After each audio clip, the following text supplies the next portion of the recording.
السلام علیکم ورحمۃ اللہ۔ حضرت معاذ بن مالک رضی اللہ تعالیٰ عنہ قبیلہ اسلم کے ایک نہایت ہی خوبصورت اور دراز قد صحابی تھے۔ آپ کا اپنے قبیلے میں بہت اثر و رسوخ تھا۔ حضرت معاذ کی توبہ کا واقعہ بہت سے خطا کاروں کے لیے درس راہ اور بہترین اسوہ پناہ ہے۔ توبۃ النصوح یعنی سچی توبہ کا یہ واقعہ محدثین نے حدیث کی تمام کتابوں اور مفسرین نے قرآن کی تمام تفسیروں میں لکھا ہے، جس کے حوالہ جات ویڈیو کے آخر میں دیے گئے ہیں۔ ناظرین گرامی، حضرت معاذ کی شادی مدینہ منورہ میں ہو چکی تھی۔ وہ اپنے قبیلے کے معزز اور بااثر شخصیت تھے۔ معاذ کی کنیز کی ایک خوبصورت اور جوان بیٹی تھی، لیکن وہ ٹانگوں سے معذور تھی۔ معذور ہونے کے باوجود اس کی خوبصورتی کے چرچے تھے۔ ایک دن جب حضرت معاذ اور وہ معذور لڑکی گھر میں اکیلے تھے تو شیطان نے انہیں وسوسے میں مبتلا کر دیا۔ جب ان دونوں کے درمیان خلوت میں تیسرا شیطان داخل ہوا تو ان دونوں کو ایک دوسرے کے لیے خوب بنا سنوار کر پیش کیا، تاکہ معاذ اس معذور لڑکی سے زنا جیسے حرام فعل کا ارتکاب کر دیا۔ جیسے ہی وہ اس فعل بد سے فارغ ہوئے اور لڑکی کو بستر پر روتے ہوئے پایا تو آپ اسی وقت رونے لگے، اور شیطان بھی دماغ سے نکل چکا تھا۔ اب معاذ کو شدت ندامت نے آ گھیرا۔ وہ اپنے آپ کو کوسنے لگے کہ کیسے یہ کام مجھ سے سرزد ہو گیا۔ اللہ کے عذاب کا خوف جسم پر طاری ہو گیا تو ساری رات روتے اور کانپتے ہوئے گزار دی۔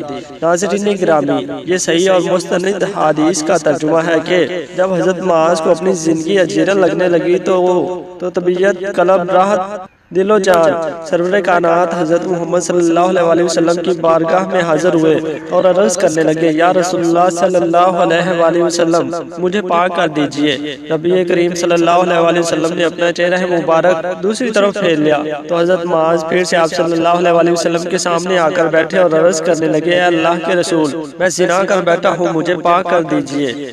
حضور اکرم صلی اللہ علیہ وسلم نے فرمایا، تیرا بھلا ہو، لوٹ جا اور اللہ سے توبہ استغفار کر۔ وہ تھوڑا سا لوٹ کر گئے مگر ان سے صبر نہ ہوا اور پھر نبی کریم صلی اللہ علیہ وسلم کی خدمت میں حاضر ہو گئے اور یوں درخواست کی، اے اللہ کے رسول صلی اللہ علیہ وسلم، مجھ پر زنا کی حد نافذ کر کے مجھے اس گناہ سے پاک فرما دے۔ نبی کریم صلی اللہ علیہ وسلم نے فرمایا، تیرا بھلا ہو، لوٹ جاؤ اور اللہ کے حضور توبہ طائب ہو جاؤ اور اس سے مغفرت اور بخشش مانگو۔ راوی کا بیان ہے کہ وہ واپس لوٹ گئے اور تھوڑی ہی دور گئے مگر پھر فوراً لوٹ آئے اور یہ گریہ زاری کرنے لگے کہ اللہ کے رسول صلی اللہ علیہ وسلم، مجھے پاک کر دیجئے۔ نبی کریم صلی اللہ علیہ وسلم نے پھر زوردار آواز سے فرمایا، تیرا برا ہو، تمہیں کیا معلوم ہے کہ زنا کیا ہے؟ پھر نبی کریم صلی اللہ علیہ وسلم نے فرمایا کہ انہیں میرے سامنے سے دور ہٹا دو، مگر وہ یکے بعد دیگرے اور بارہ لوٹ کر آتے ہی چلے گئے۔ جب ان کا بار بار لوٹنا بڑھ گیا تو نبی کریم صلی اللہ علیہ وسلم ان کے خاندان اور قبیلہ کے لوگوں سے پوچھا کہ یہ نوجوان کہیں پاگل تو نہیں؟ لوگوں نے عرض کیا، نہیں یا رسول اللہ، یہ تو ہمارے قبیلہ کا سمجھدار اور طاقتور شخص ہے۔ پھر نبی کریم صلی اللہ علیہ وسلم نے فرمایا، ذرا دیکھو تو کہیں یہ نشے میں تو نہیں ہے؟ ایک صحابی اٹھے اور حضرت معاذ کا منہ سونگھ کر بتایا کہ نہیں، انہوں نے شراب نہیں پی رکھی۔ پھر نبی کریم صلی اللہ علیہ وسلم نے معاذ سے فرمایا، جانتے ہو کہ زنا کیا ہوتا ہے؟ معاذ عرض گزار ہوئے، جی حضور جانتا ہوں، اپنی کنیز کی معذور بیٹی سے زنا کیا ہے۔ حضور اکرم صلی اللہ علیہ وسلم نے فرمایا، اب تم اس گناہ سے پاک ہونا چاہتے ہو جبکہ اس سے پاک ہونے کے لیے شرعی حد نافذ کرنا ہوگی۔ حضرت معاذ عرض کرنے لگے، جی یا رسول اللہ صلی اللہ علیہ وسلم، میں اس قدر نادم کہ میں چاہتا ہوں کہ مجھ پر شرعی حد نافذ کی جائے، اور اپنے صحابہ کرام کو حکم فرمایا کہ اس نوجوان کو رجم کر دیا جائے۔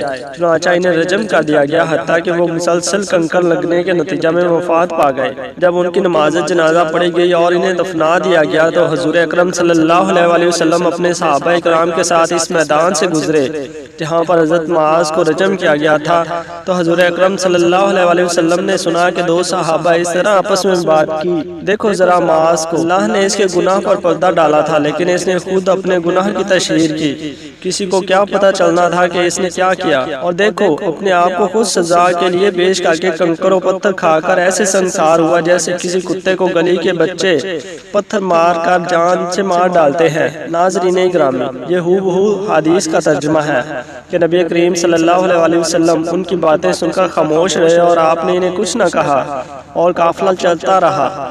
آگے چل کر قافلہ کے راستے میں ایک گدھا مرا ہوا تھا جسے سورج کی گرمی اب جلا رہی تھی اور خوب بدبو نکل رہی تھی۔ گدھے کا پیٹ خوب پھولا ہوا تھا اور اس کی ٹانگیں اوپر کو اٹھی ہوئی تھی۔ روایت اسی طرح ہے کہ نبی کریم صلی اللہ علیہ وسلم نے جب اس گدھے کو دیکھا تو آپ نے فرمایا فلاں فلاں آدمی کہاں ہے؟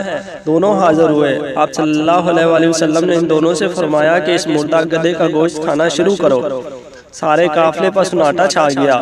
وہ دونوں ہاتھ جوڑ کر نبی کریم صلی اللہ علیہ وسلم سے معافی مانگنے لگے اور عرض گزار ہوئے کہ اے نبی، کون اس مردار کا گوشت کھا سکتا ہے؟ حدیث پاک کے الفاظ ہیں کہ رحمت للعالمین نبی مکرم صلی اللہ علیہ وسلم فرمانے لگے تم نے ابھی سنسار شدہ بھائی کی غیبت کر کے جو گناہ کیا ہے وہ اس مردار کا گوشت کھانے سے بھی بدترین فعل ہے۔ معاذ کی ایسی توبہ ہے کہ توبہ کو پوری امت میں تقسیم کر دیا جائے تو وہ سب کے لیے کافی ہو جائے۔ مجھے قسم اس ذات کی جس کے قبضے میں میری جان ہے، وہ نوجوان تو اس وقت جنت میں مزے لوٹ رہا اور اس کی نہروں میں غوطے لگا رہا ہے۔ ناظرین گرامی، گناہ کا ارتکاب تو کیا حضرت معاذ نے، لیکن ان کے بارے میں کون شک میں پڑ سکتا ہے کہ جن کی توبہ کے بارے میں محبوب کائنات حضرت محمد صلی اللہ علیہ وسلم فرما رہے ہیں کہ اگر معاذ کی توبہ امت میں تقسیم کی جائے سب کو معافی مل جائے، یعنی ایسی خالص توبہ۔ اللہ اکبر۔ اللہ تعالی ہم سب کے تمام صغیرہ و کبیرہ گناہ معاف فرمائے اور ہمیں سچی توبہ کرنے کی توفیق عطا فرمائے۔ آمین یا رب العالمین۔